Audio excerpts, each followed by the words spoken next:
हामी सबैले a day in life of an body builder, teacher, software engineer र entrepreneur देखेकै छौँ। तर के तपाईँले अहिलेसम्म ज्योतिषीको डे इन लाइफ कस्तो हुन्छ थाहा पाउनु भएको छ?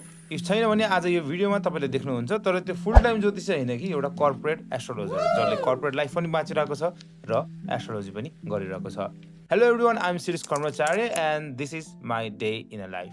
सो 4 बजे उठेर नुहाइ गरिसकेपछि चाहिँ हामी अब जगिङतर्फ जाँदैछौँ र उठेको र सावरको भिडियो किन हालेन भनेर तपाईँ सोचिराख्नु भएको छ भने 5 स्टार लेभलको मसँग सावर छैन, सो त्यही भएर मैले त्यो हालिनँ। सो वाचमा वर्कआउट स्टार्ट गरेर अब हामी लाग्छौँ दौडिनतर्फ।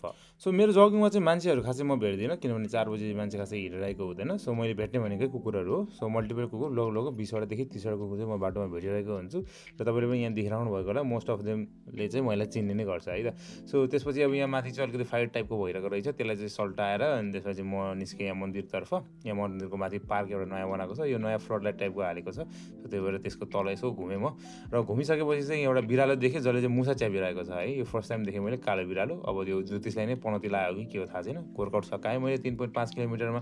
त्यसपछि मैले बढारेँ आफ्नो कोठा र त्यहाँ म जब गर्न बसेँ। अब यो पुरै थोत्रो कोठा लागिरहेको छ भने चाहिँ मेरो कोठा एक्चुअली माथि छ। यो चाहिँ स्टोर रुमलाई चाहिँ मैले स्टडी रुम बनाएको छु। जसो अब अहिले गरिब ज्योतिषीले चाहिँ एडजस्ट गर्ने यसरी नै हो है।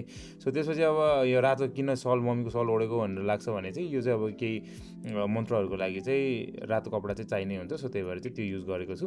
अनि त्यसपछि मेडिटेसन र डिफ्रेन्ट योगाको क्रियाहरू गरिसकेपछि चाहिँ आज चाहिँ मङ्गलबार भएकोले मम्मी र म चाहिँ गयौँ गणेश मन्दिरतर्फ। सो मम्मीले चाहिँ खोइ किन खिचिरहेको छ थाहा छैन यसले भनेर भनिराख्नु भएको थियो। त्योसँगै अब हामी यो कोयनावाद्य भन्ने चाहिँ हाम्रो यो लुबुको एउटा नेचुरल गणेश स्थान छ। सो त्यसमा गयौँ र त्यहाँबाट फेरि अब म जाँदैछु मेरो डेलीवाला जाने महालक्ष्मी मन्दिरमा, केरा 2टा लिएर र कुकुरहरू फेरि यहाँबाट पनि म सँगसँगै आएँ।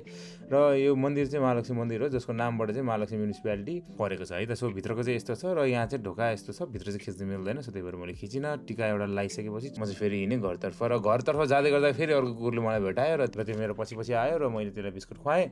सो बिस्कुट खुवाइसकेपछि फेरि म पसल खोल्नतर्फ गएँ, किनभने अब आज मेरो पालो रहेछ, मलाई पनि थाहा थिएन त्यो। र तपाईँलाई पनि केही ब्यागहरू सुटकेसहरू चाहिन्छ भने चाहिँ लिन आउनु सक्नुहुन्छ लुबुमा है त। र पसल खोल्ने बित्तिकै चाहिँ तपाईँले के देख्नुहुन्छ भन्दाखेरि 2जना कुकुर चाहिँ कुदेर आउँछ। यिनीहरू जहिले पनि पसल खोल्ने टाइममा आइहाल्छन्। सो त्यही भएर चाहिँ म बिस्कुटसँग रेडी हुन्छु र बिस्कुट खाइसकेपछि चाहिँ यिनीहरू अझै पनि त्यहीँ बसिरहेको थिए। तर अब माथि जानु परिहाल्यो।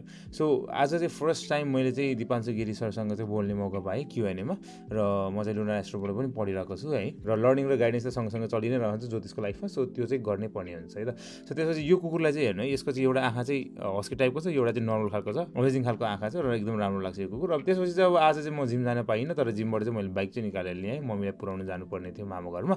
सो मम्मी र म गयौँ कुदेर र त्यहीँ मामा घर गइसकेपछि चाहिँ खाना खाएर म आएँ अफिस। मेरो अफिस चाहिँ ब्ल्याङ्क्सर हो है। म चाहिँ यहाँ चिफ अपरेटिङ अफिसर COको रूपमा काम गर्छु र यहीँको तल पनि 2जना कुकुर छ र यो चाहिँ च्यान्डी हो। यो पनि अब मलाई स्वागत गर्न आइसकेको रहेछ र हामी गयौँ माथि। अब मेरो टिमहरूलाई चाहिँ थाहा छैन रहेछ कि एक्टिङ कसरी गर्ने भनेर, त्यही भएर क्यामेरामा हेरिरहेको छ। र अलिअलि भएको नभएको काम गरेर चाहिँ हामी चाहिँ खाजा खानातर्फ गयौँ। सबैजना अफिसमा खान्छ, हामी 2जना चाहिँ भेज भएको कारणले गर्दाखेरि चाहिँ त्यही रेस्टुरेन्टबाट खाँदैनौँ। सो एउटा कुनै क्याफेमा गएर घरबाट ल्याएको खानेकुराहरू खान्छौँ। त्यसपछि सबैको लागि चटपटे लगौँ भनेर चाहिँ हामी चाहिँ चटपटे पसलमा गयौँ। त्यहाँ पनि एउटा कुकुर चाहिँ भेटायौँ र त्यसलाई पनि बिस्कुट खुवायौँ। त्यसपछि हामी अफिस फर्केर आयौँ। अफिस फर्केर आएर सबैलाई चटपटे बाँड्यौँ र त्यसपछि चाहिँ अब सबैजना आफ्नो घरतिर लागे त भन्नु मिल्दैन, तर बिचको मैले चाहिँ क्लिप खिच्न बिर्सेँ। सो त्यही भएर चाहिँ यो इम्टी स्पेस चाहिँ हेर्नु होला र पछि अब बिस्तारै बिस्तारै यो इम्प्रुभ हुँदै जान्छ भ्लग। र राति चाहिँ अब म आइसकेपछि चाहिँ अब मैले खाएको केही पनि राखेको छैन, किनभने मलाई त खाएको बेला चाहिँ राख्न मन लाग्दैन। एनिवेज मैले पढेको तपाईँलाई हेर्न मन छ भने चाहिँ यो चाहिँ भिडियो छ है। अब लास्टमा चाहिँ मैले यही मात्र खिच्न भ्याएँ। घर आइसकेपछि बल्ल याद आयो मैले आज दिनभरि भ्लग गर्दैछु भनेर। सो अब एउटा एस्ट्रोलोजर अर्को एउटा कर्पोरेटको लाइफमा चाहिँ